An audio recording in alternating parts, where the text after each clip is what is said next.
We sold over 250,000 pints of Cruzcampo last year. That is amazing. Potentially about 130, 150,000 pounds a year is what it would save us across our estate. People come into pubs for an experience, for engagement, to talk, to mingle. I wouldn't say we're 100% safe from AI in this industry, but the core of it absolutely is. I can teach anybody to do a service. Hospitality is the experience that you get while you're doing that. And Stavros Flatley, if you remember them, comes running through with their tops off and their bellies out. And oh, I love moments like that. You wouldn't get that working in an office, would you? Welcome to Three Landlords Walk into a Bar, brought to you by HEINEKEN SmartDispense. This is a podcast where we not only celebrate one of the UK's biggest exports, which is the pub, but we'll be sharing the stories surrounding some of the UK's most unique, unusual and incredible pubs and the people behind them. I'm Jodie Kidd, model, TV presenter and automotive YouTuber. And I'm Merlin Griffiths, not a model. But That's a lie, you see, because I know that you joined Elite Models. Or something like that, for a hot second. You did. For a hot second, but you definitely are a not a model. model. But the bartender from First Dates. But what people probably don't know about both of us is that we both own and run our own pubs. I know, that moment of madness. It's brilliant. I love it. I know, I do too. So Merlin, today we're going to start with a little debate, and I hope you've done your homework. Best pub snack. Okay, which you should be really, because your pub is pretty much kind of snacks, right? It is, right. Alongside a decent cheese and onion cob, you generally have a little snack, don't you? Okay, right? so this is right up your forte. Right, so I've got a little bag full of about 10 different very popular snacks. Okay, so I'm going to put one on the table, and then I'm going to put another one, and whatever one we prefer, we get rid of the one we don't like. Okay. And then it's going to carry on until we've got a winner. Righto. Does that make sense? Elimination. Okay, right. First into my little bag of snacks, we have popcorn. What do you think? But why? We're not at the cinema, we're at a pub. Not with a pint.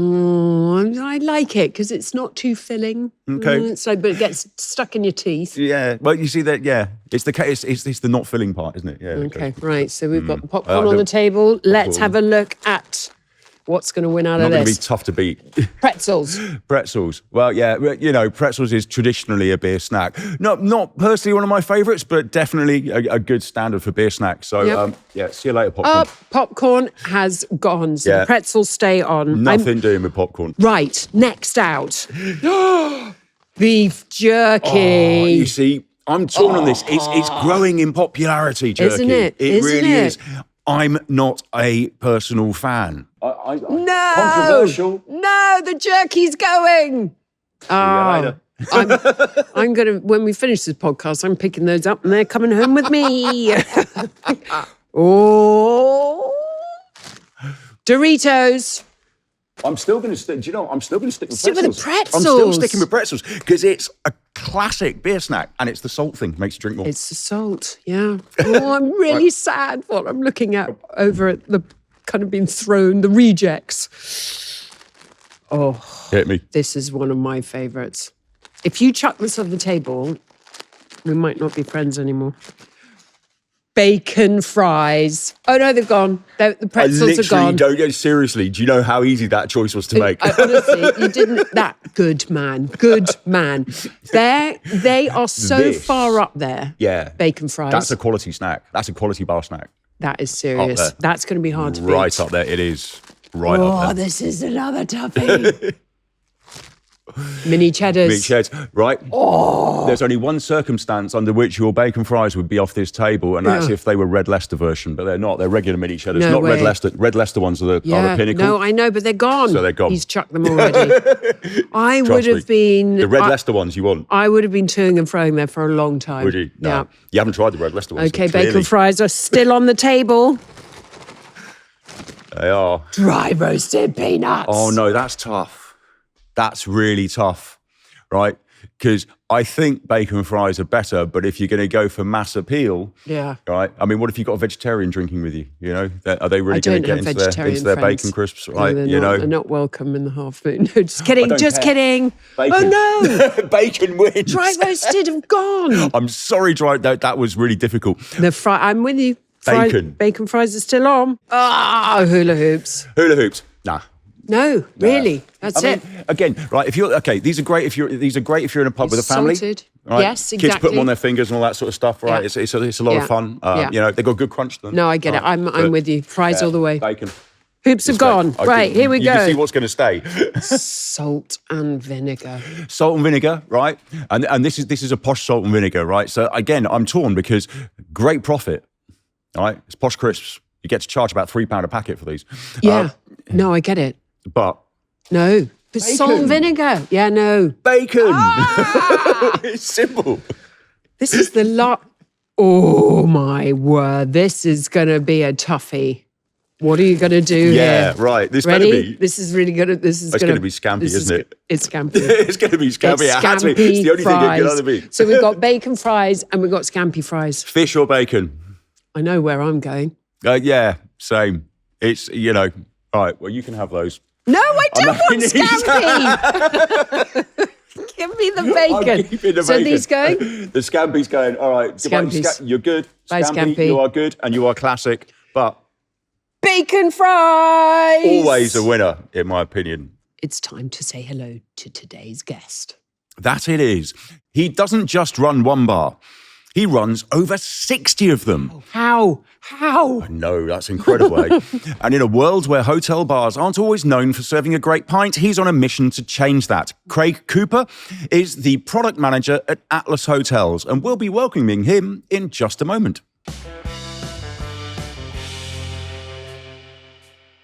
How are you? I'm well. Yourself? Yeah, really, really good. Very, very excited to talk to you. We know what you're drinking here, obviously, but what makes a perfect pint? Ooh, biggie situation, to start. Company. Yeah. All of that. I think they're the two big ones, isn't it? You've got to have the right venue, right people, and then you've got to have the right product as well. Okay, we're talking about kind of venues.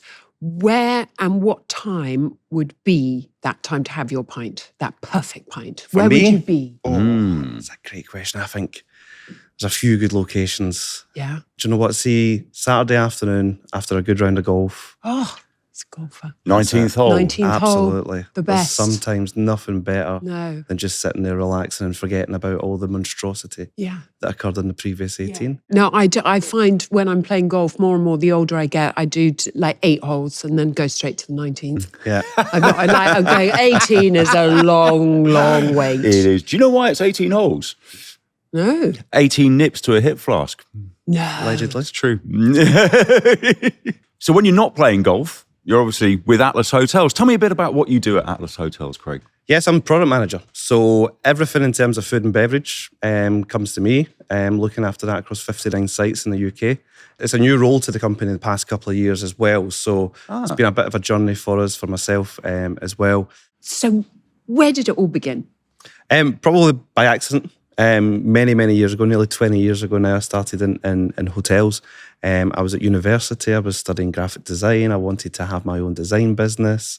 But yeah, I needed a part-time job to kind of fill that gap, don't you, during university? So I had some friends that worked in a local Holiday Inn, just south of Glasgow, in a place called East Kilbride. And just got a part-time job in there, mainly at Christmas. Started, I think, November, working behind the bar, Christmas party nights, weddings, all that kind of stuff. And, we had a great time. I just loved the camaraderie that you had with your friends. Yeah. One of the things that always got me as well, like Friday, Saturday nights, you were always working. You were back in those days. Yeah. But you always end up finding yourself in some strange random bar on a Tuesday night with all your work colleagues, because that was the only night that you had off. Exactly. And you actually became really, really close. And we had a great time. We had a great team there. And I remember leaving university, and me and my friend went travelling to Australia, done the whole gap year thing. And I remember leaving the hotel that I was working in, and just saying to people, right, that's me, I'm away, I'm going to go and travel the world, I'm going to come back, I'm going to get a real job. That was the phrase that I used. Really? Yeah. That, like, I've done this part-time hospitality job. I'm going to go and, find myself. That's what people do when they go to these didn't see gap the years. longevity within. And went over to Australia, went to Melbourne, and within 4 weeks found myself working in a bar. So, and loved it. And, I just couldn't get away from it. And I think hospitality at times can get a bad reputation. There's a lot of work that we need to do in the industry to improve that. But, you get bitten by the bug and you just kind of end up and going from there. So done my year in Australia, came home, needed a job. Where did I find myself? Back into the Holiday Inn that I was in before. And then that was it. I was there on a full-time basis rather than part-time, and then just kind of worked my way up from there. So casually working up to sort of supervisor level, food and beverage manager, moved around the country a little bit, moved down to Stoke-on-Trent for a period of time. As a hotel operations manager, back up to Scotland, up to Perth, general manager, cluster general manager, then into a sort of wider support role within Atlas Hotels, and then into this new product manager role that we've had now for nearly 2 years. So, Do you still carry 3 pens? Oh. I lost my pens a long time ago. Oh. What's the 3 pens for? 3 pen rule? One to borrow, one to lose, one to give to your manager because he never has one. Oh, I like that. Always 3 pens. And a waiter's friend if you ever worked on the bar.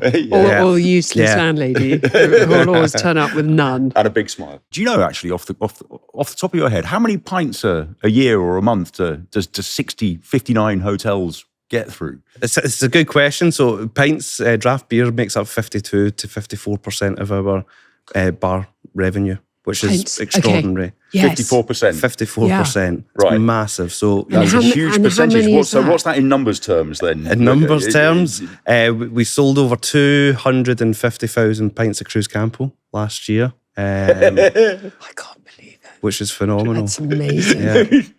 That is Huge. amazing. Yeah, big Right. numbers. That would take me about And we have to get 25 it right. years. Okay. So, I mean, obviously one of the big smart dispense things is this 4% saving, which for me as a public, right, I look at this with a single site and go, okay, that's it's a nice take a little bit of thing. time, yeah. Yep.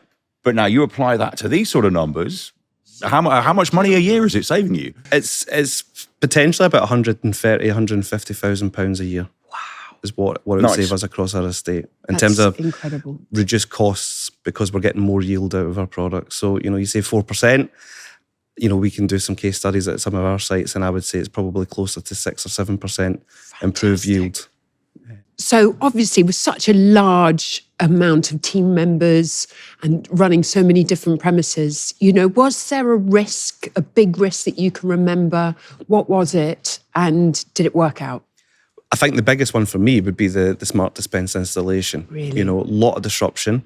It's a lot of boots on the ground, work, engineers, and obviously they've got to replace the equipment that's in your cellar. I think I was a bit naive as well in terms of how much disruption that was going to be. Yeah.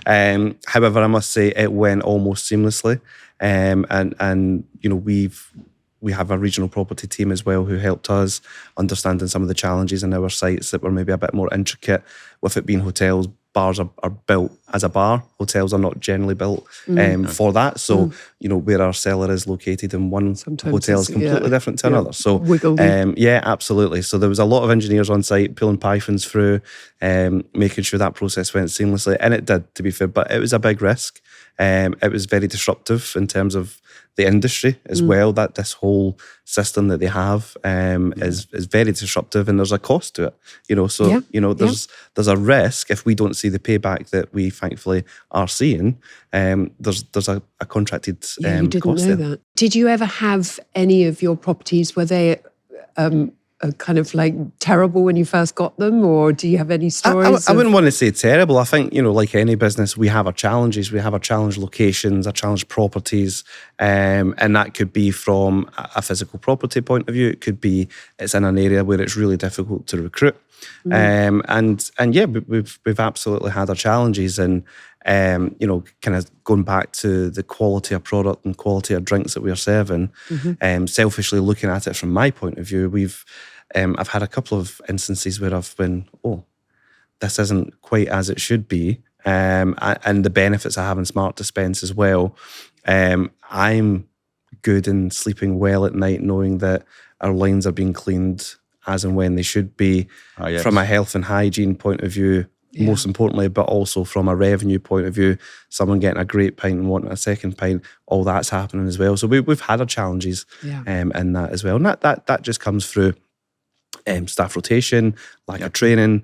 It's not de-skilling, it's just using some other opportunities to help our staff run the business efficiently, and they don't have to worry about something that can be done using a bit of technology. I think like a smart dispense system is like almost like a guardian angel. You know that over your, numerous sites that the most important thing, especially when you're really concentrating on really focusing, getting the bars and getting people in the doors to come and enjoy a pint. Yeah. Just knowing that every single one is going to be poured perfectly is a big relief. And what's the biggest benefit then, you think, from implementing smart dispense? I think from a financial and profit point of view, it's to improve yield on the product. But then from a guest perspective, the quality of product is outstanding every single time. It's probably more difficult to pull a bad pint than it is to pull a good pint. You're going to get that constant temperature as well, which makes a massive difference. Huge. I am interested to know, how did you find the Australian hospitality scene then when you were working there? Yeah, they're so absolutely cool. amazing. I love Incredible. And a proper way of looking at hospitality as a career. Yeah. We talk in this country of it not being a career, and you go to continental Europe, you go to Spain, you go to France, and you see all these waiters who take it very seriously, and they make good money. It's a lifelong and they love it. And it's a respected job. Yeah, absolutely. Absolutely. It's fine to be in your mid-40s. Why? What What have we done wrong here that it seems to be only a stepping stone? What have we done? Yeah, I don't get it. I don't know. I don't have the answer for you. I probably wouldn't sit here if I did have the answer. But I think there's just a lot of negative press about it. I think the long hours that we used to do years ago, I hope that's changing. It's certainly changing in our business. The expectation of coming in at working at 11 o'clock in the morning to do a lunch, and then you've got a wedding on in the afternoon, and you would finish at 3 o'clock in the morning, be expected to come back at 12 the next day. Yeah. Now, when I was 18 years old, 19 years old, that was good fun. You have the energy. Yeah, absolutely. Can't do that anymore. But that was the expectation. And you're never going to attract people to a long-term career if that is what you're getting them to do. So, it's brutal. But do they not do this when they have weddings in France or Spain or Italy? Do you think they have a different kind of timing and there's a different rota culture and way of life and work-life balance, and people are now thinking more about their well-being and their work-life balance, and I think that is starting to have a better impact on the industry. Yeah. And I think we in the industry have a big responsibility as well. There's a short generation of people who, were coming out of school ready to go into the working world when COVID hit, and it completely ruined it for them. And these people are really struggling with what is work, what does work look like, and also from a social point of view. And I think we need to do more in terms of getting them into the workforce and showing them what hospitality can actually do as a journey for a career. We're slightly different working in hotels, and once you've got some hotel experience under your belt as a hotel manager, it's very transferable skills across and different. how do you go about this with your staff then? Because we're facing this onslaught of automation as well at the moment. I popped out to get a coffee this morning, and I don't think I said more than 2 words to the barista because I can I place an order, please? Yeah. Use the tablet. And you're like, hold on a minute, but this is a people business, what we do. And one of the most important things for our staff that keeps their interest is the fact that they get this constant social interaction, I think. So how do you combat this? It's difficult. I think you've got to embrace that side of it as well to a certain level, certain degree. I think we've got some operations where really high volume, we've got a couple of hotels at airport locations, and that's something that we need to look at to help our staff. But part of my kind of key sort of training aspects that I really try and enforce on some of our teams and through our training managers is that engagement piece. Hospitality is all about that interaction. People talk about service. Service and hospitality are two completely different things. Service is transactional. I can teach anybody to do a service, how to take an order for a beer, how to put it through the till, how to take the payment. And that's service. Hospitality is the experience that you get while you're doing that. Yeah, you learn so much about, complicated issues that might arise, difficult people, lovely people. It's a real, life lesson. Although I'll tell you one thing AI can't do yet. Pour Serve you a good- pint. Serve a pint. Yes. That's right. You can't pour you one. Yeah, That's no, true. And that's where the exactly. key part of hospitality sticks, and it will always will stick. People Yeah. come into pubs for an experience, for engagement, to talk, to mingle.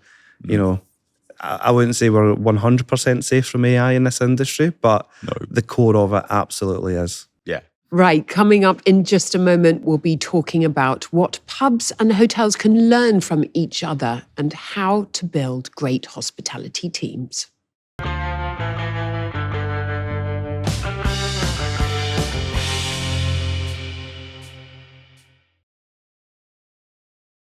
Welcome back to Three Landlords Walk Into a Bar. We are here with the brilliant Craig Couper from the Atlas Hotel Groups. So, Craig, before we talk about hotels and what hotels can learn from pubs and vice versa, it's time for what we start off our second part of the show, which is Dream Round Rotation. Okay, so you've got in your favourite pub or bar or hotel a lock-in.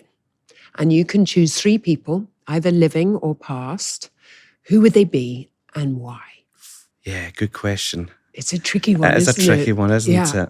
I think the classic Scottish answer to this would be Billy Connolly. Oh, That's got to be, hasn't it? legend. You could sit there all night and just listen to his forever stories. and ever and ever, just listening to him. Absolutely. So he would be number one. Yeah, Um, good choice. I'd go Tiger Woods. Just get Tiger to tell him about his 2000 season. Oh, Yeah, just talk me what a through mighty, that. what a mighty season. Absolutely. So, Unbeatable. yeah, it would be Tiger. He's probably my golfing idol growing up.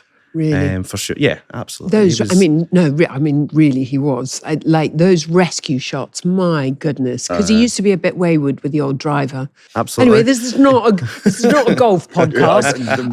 I'm fascinated. I'm learning about golf. This is And wonderful. then number 3, let's go football. We'll probably go Ali McCoist as well. Ali. So me and Ali are from the same hometown Yeah. in East Kilbride. So yeah, we could sit and He would be a good chew person the to have fat a lock over in. that. They'll bring the absolutely. humour. Yeah. Yeah, Oh my definitely. God, they'll be with Billy as well. Yeah. Well, they are kind of, they'd equal out Tiger quite well, I think. The Yeah. extra humour, I should say. I imagine he's that much fun. Yeah, in a he pub. might leave the lock in early. Yeah, he would. leave He the needs others- to go to leave the others bed. to it. Yeah, I'm not even going to say to do what. But anyway, moving on. Yeah, but back to hospitality and what we're talking about and the changes that you've made. What can hotel bars learn from pubs and vice Yeah. versa? Well, you've worked in many as well, so maybe just throw it back to you first of all. true. What do you think pubs can learn from hotels? So I worked in hotels. I worked for Taj Hotels, funny enough, the Indian 5-star outlet. Amazing. What an experience. Yeah, and it was a lot of fun. I spent several years with them. And I think what you learn in hotels, pubs are getting much, much better at it these days, much better. But it was the service and hospitality angle. It was the idea of a guest journey, right? They have these wonderful ways of looking at what happens from the moment your hand in. touches the doorknob, right through to the moment it touches it again on leaving, or preferably in a 5-star hotel, it doesn't even touch the door, right? Somebody else opens it for you. Exactly. If we're going to be completely honest, but it's looking at every single touch point in the journey, right? So in pubs, we often look at obviously the quality of our pints and glassware and making sure your tabs are all correct and bills are paid and, health and hygiene and that sort of stuff, right? That's all fine. But then you have to look at these other bits, right? For instance, when was the last time in your pub you sat down in one of the customers' chairs? Have you sat at every single table? Have you sat in every single seat in your pub yet? I and look to have. see- I'm you have, probably good. the wrong person to ask that because we're two Rosette and we wanted to get to a Michelin. That was our first kind of dream. And I learnt amazingly from our GM who was ex-hotels. And he ingrained it in us from a very early stage of actually that moment of what you were saying is when they open that door, the whole time you're watching, you're seeing, and they were going, and when the inspector comes in, you've got to be watching, and knives and, dropping on the floor and all of these things. So I think because we had massive kind of dreams of where we were going to go, that actually we're not the kind of usual pub, which is, I think, when people are standing at the bar, kind of like, trying to get your attention to order a pint is the only time you really look upon them, which is in hospitality and hotels, totally the opposite. Yeah. Yeah. I think it's a really good point. We have bars in our hotels, but it's not the only function within our business, we've got the reception desk, we've got the guest bedroom, we've got other functions within that hotel. We always drill that into our hotel managers as when you arrive from work, look at it through the guest's eyes. As soon as you walk in that door, as soon as you drive into the car park, sitting out into what we call our great rooms, can you take a call from one of those rooms? Can you, maybe spend half an hour one day just sitting there observing and looking at what the customer is seeing as well? And I think that's where it's quite cross-transferable, looking at it from a point of view of what is your guest actually seeing rather than what are you seeing, because what you see can be quite tunnel vision at times. Whereas if you take yourself out of that comfort zone and sit within your property, you'll see it from a much different angle. Is that just because you have more team members? Do you have someone on reception and you have someone that's behind the bar or someone that's going to show you to your room? Or is that the difference? Okay, yeah, that can be part of it, but there's still no reason, I think, as a pub not to look at what hotels do there. Yeah. I mean, I don't know if this tracks with what you're doing in your operations, but I have this sort of theory that well-run hotels on a local basis can have a halo effect for the whole of the hospitality landscape. When they're well-run and they have a reputation for providing good hospitality as a whole, as well as good food and drink, everyone in the area looks to them then to lead. Yeah. By example there. Hotels traditionally have larger budgets, better designers and all this sort of thing. Things that a lot of smaller places don't have access to. And so they can act as inspiration, but as I say, they also act as a general boost to the local hospitality landscape. Yeah. So just kind of coming off the back of talking about 5-star and 5-star service, was that how you got your job in First Dates? No. So First Dates found me through the early stages of social media. Really? Right. I was one of the very few bartenders with a social media presence, thanks to working for a large corporation. Amazing. They'd put me online. So it was basically really early doors Facebook and social media. That sort of stuff, yeah. We've mentioned always how important it is these days. Back in the early days, there weren't many bartenders online. There were maybe 5, 6, 7 of us, and we'd all been put online by our employers, larger corporations. For me, it was a global spirits brand. If you just searched UK's top bartenders, about 6 names would have come up at the time. And that was it. And a bunch of little YouTube videos of us stirring martinis. Yeah, were you making cocktails and that things? Sort of stuff. Yeah. Brilliant. Me, my friend Dimmy and a few others, right? Yeah. We've been touching on how important social media is. Is there something that you're kind of really making each venue kind of utilise? It's one of our KPIs for our hotels is social media reviews, because it's very, very important. A lot of people use their fingertips to make a decision now and where they're going to eat, where they're going to stay, etc. So it's massively important from that side of it. There's also the techie backside of it as well in terms of algorithms. That's how everything works these days, based on algorithms. So if your score's not at a certain point, you're not going to appear on that first page to make a booking on certain booking channels. So it's massively important to us, and it's a big KPI focus for our hotel managers to make sure that their social media reviews and their online presence is as good as it can be. Brilliant. Miles, I'm not going to keep nagging you, honestly. He's got amazing amount of followers because of obviously First Dates and being such a lovely man, but hardly does anything for your pub. No, yeah, I know. I think we're going to definitely walk away from this going, right, we need to pull up our socks a bit. Yeah, right? That's right. Pull up my socks digitally. Absolutely. Not just play video games on my computer. Yeah. Exactly. So you mentioned competing with pubs for trade. How are you going about this? Getting out and seeing what the industry's doing. Being very open to ideas, being very open to change as well is something that we've done over the past year and a bit. A lot of our sites have traditionally smaller pubs, restaurants next door to it, just in terms of where they're located, a lot of motorway locations, etc. And why, and understanding why people are not staying with us and they're going to the pub next door. They might have a nice beer garden, that's fine.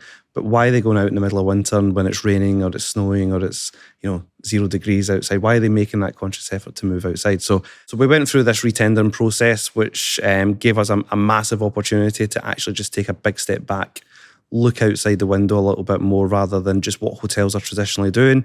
And actually, a bit eye-opening for me is when you sit back and think about it and you look at the products that were on our bar before. You know, I'm nearly 20 years in the industry. It's almost the same products that we had 20 years ago. Some really classic beers.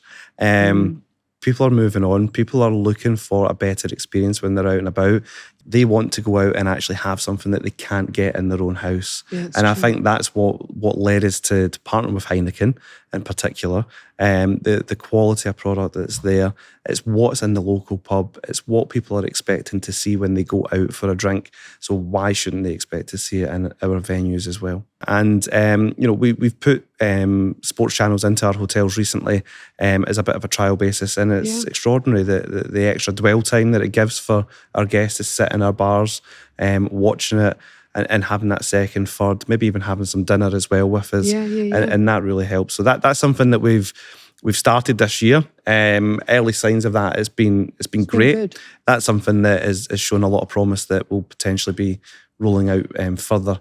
Hold on, talk to me about this. So you've been analysing your customers' behaviours. Yeah. But you get access to the whole data stream, I suppose, in this sort of operation. Really. And use it to inform so decisions. valuable. It's very clever. Yeah, absolutely. It's key. But I think as well at the same time is don't forget about your roots as well. Boots on the ground, Exactly. Speaking to the people face to face and finding out what's going on actually in the venue as well. I was going to say, because has the data ever steered you wrong? Yeah, it can. Yeah, it can. I think in our operation, we've got 59 hotels, but they are all completely different businesses Exactly, as different well. areas, different, different levels of revenue associated with them. So what works in one hotel might not necessarily work in the other. When you look at a pub, it's in the same place, it's got the same customers every single year.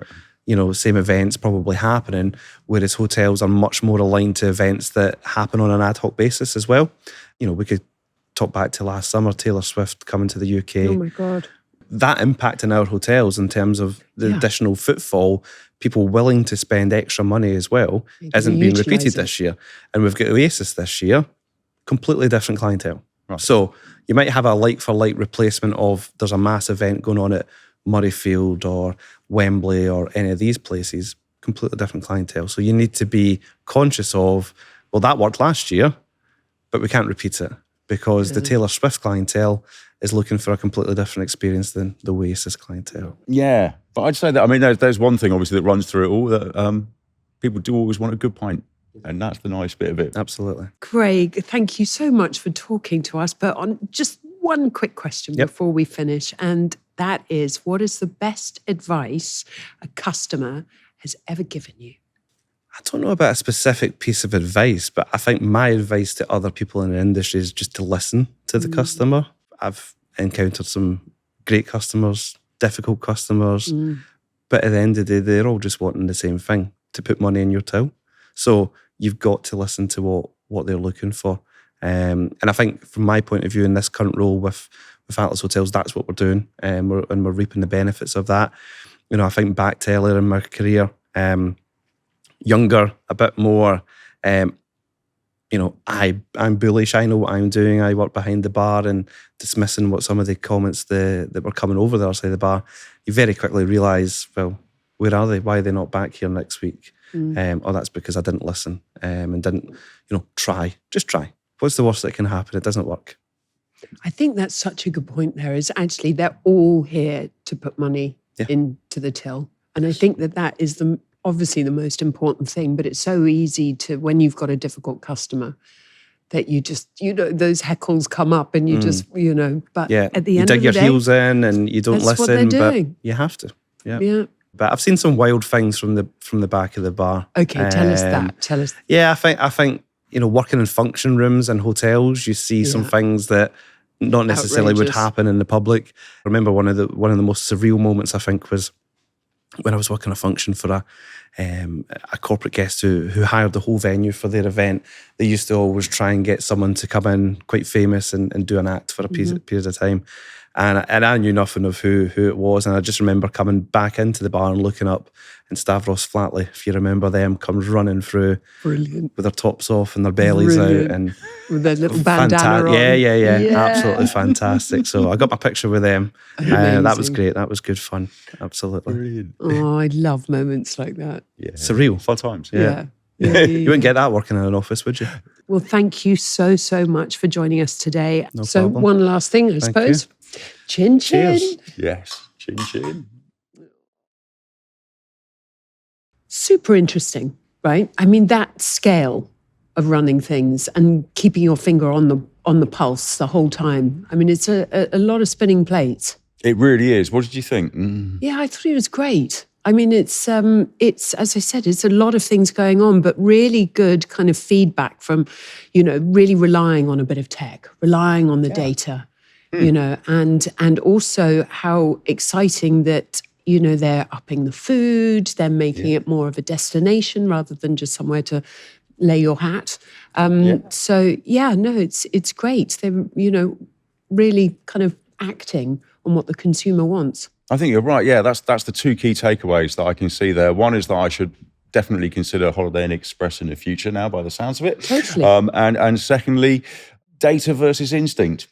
We operate as single publicans on so much instinct and our personal feel for a place, but actually hard data doesn't lie, and we shouldn't be scared of it, and we should use it more often. No, it really is. It's so true.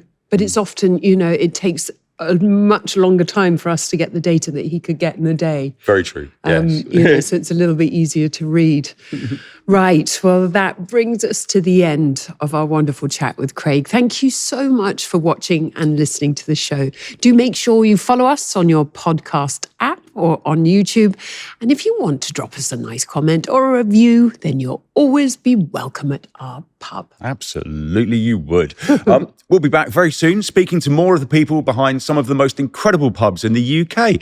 And we look forward to seeing you then. Bye. Bye. Chin chin, bubs. Oh, yes.